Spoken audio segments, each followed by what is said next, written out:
avy zao ny fetiny reny. Very hevitra ianao amin'ny cadeau omenany neny amin'ity taona ity.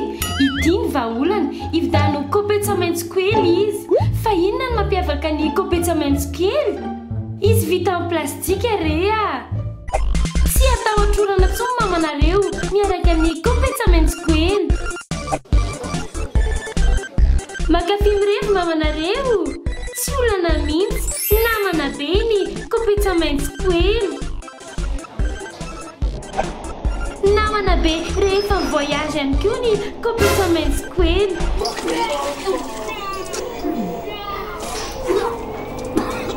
Jereo anie afa-pasahirana nevy. Tsy olana intsony ny fitondrana sakafo mody rehefa mamonjy lanonana. Sady mahazaka be ny kopetsa maitso kely. Tsy atahorana ny tete intsony ny henan-kisoa vorona.